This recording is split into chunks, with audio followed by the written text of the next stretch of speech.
Voilà, nouvelle rencontre ici au CES 2017 à Las Vegas avec Jean Colombel. Vous êtes le vice-président sciences de la vie de Dassault Systèmes, c'est cela? Et pourquoi Jean Colombel? Merci de nous recevoir sur votre magnifique stand. C'est probablement le plus beau stand presque du CES cette année. Jean Colombel, première question, pourquoi Dassault Systèmes est-il aussi présent ici dans ce salon du numérique? Alors, Dassault Systèmes est un leader mondial dans l'innovation à l'aide du digital. Et aujourd'hui, nous voulons démontrer ici l'ensemble de nos capacités dans différentes industries, les sciences de la vie, mais également dans d'autres domaines et l'apport que nous avons auprès des différentes participants à ce salon. Alors, ce qui nous intéresse, vous le savez, ce sont effectivement ces sciences de la vie. Et vous développez plusieurs projets importants. Alors, il y a un projet en cardiologie, Living Heart, et qui est un projet de modélisation du cœur et de toutes les activités cardiaques. C'est cela à peu près? C'est exactement ceci. Donc nous créons un modèle 3D réaliste qui fonctionne comme un modèle réel avec les mêmes capacités, les mêmes caractéristiques mécaniques, électriques, électrophysiologiques et fluidiques d'un cœur. Alors ça sert évidemment aux chirurgiens, aux cardiologues, aux médecins. C'est donc, il y a quand même une dimension pédagogique et de formation, mais pas uniquement. Pas uniquement. Effectivement, c'est un projet que nous menons aujourd'hui avec une centaine de partenaires, dont Dassault Systèmes est le chef de file, 4 catégories de partenaires, des industriels du dispositif médical comme Medtronic par exemple, des autorités réglementaires comme la FDA, également des chirurgiens qui contribuent à ce projet et des chercheurs, certains issus du MIT par exemple. Donc là, ce que nous comprenons bien, donc un aspect informatif et formatif, mais aussi vous permettez donc des adaptations de nouvelles technologies, de nouveaux dispositifs médicaux pour permettre d'inventer de nouveaux traitements, de nouveaux produits? Absolument. La capacité d'avoir un modèle digital 3D réaliste du cœur humain permet de développer de nouveaux dispositifs médicaux beaucoup plus vite, de façon également plus sûre, puisqu'on le teste in silico, c'est-à-dire au sein d'un ordinateur. Et donc d'avoir... Je connais in vivo, in vitro, in silico, c'est... Donc in silico, c'est la capacité à pouvoir travailler au sein d'un ordinateur. Le in silico venant de la chip, de la puce qui est au sein de l'ordinateur, voilà, et qui vous permet dans un monde virtuel digital de pouvoir faire des tests. Donc lorsqu'on fait un test in silico, on est essentiellement uniquement dans un monde informatique, voilà, et donc on récupère des données réelles issues de patients, du in vivo, et on peut faire des tests moyennant différentes caractéristiques, différentes composantes, pour permettre de faire beaucoup plus de tests sans mettre en danger la vie de patient.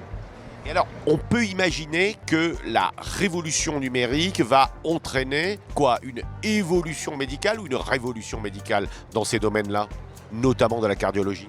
Alors, effectivement, je pense qu'on va vers une révolution médicale, puisque nous avons aujourd'hui ces nouveaux modèles qui sont utilisés dans un premier temps pour développer des nouveaux dispositifs médicaux, comme vous l'avez mentionné, mais également qui à terme vont pouvoir, lorsqu'on pourra personnaliser ce cœur avec de l'imagerie, des données issues de l'imagerie médicale et d'autres caractéristiques, on sera même de caractériser ce modèle de cœur 3D et donc de pouvoir l'utiliser dans des contextes autres, y compris de la formation, de la formation poussée pour des opérations spécifiques. Alors, il y a un deuxième projet qui a retenu mon attention, c'est un projet de bio-intelligence. Mais enfin, une fois qu'on a dit ça, on n'a pas tout compris. Mais c'est beaucoup plus tourné vers la biologie, et notamment dans la prise en charge ou l'approche de pathologies complexes, comme le cancer, par exemple. Et alors ça, c'est l'autre projet sur lequel vous travaillez, hein.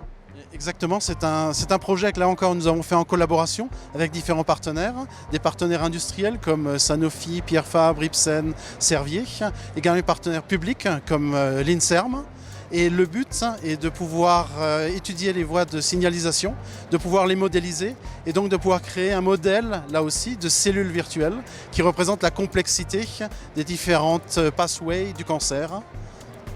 Et vous travaillez avec des grandes équipes médicales françaises spécialisées en cancérologie? françaises et internationales? Exactement, donc on est en collaboration avec différentes équipes à ce titre pour montrer la valeur et donc pouvoir apporter ces outils qui sont initialement plutôt au niveau de la recherche pharmaceutique, pouvoir aujourd'hui les amener dans des équipes pluridisciplinaires et se rapprocher des problématiques spécifiques du patient. Donc c'est pour comprendre les voies, le fonctionnement et le dysfonctionnement des cellules, mais c'est aussi pour trouver éventuellement des médicaments, c'est ça?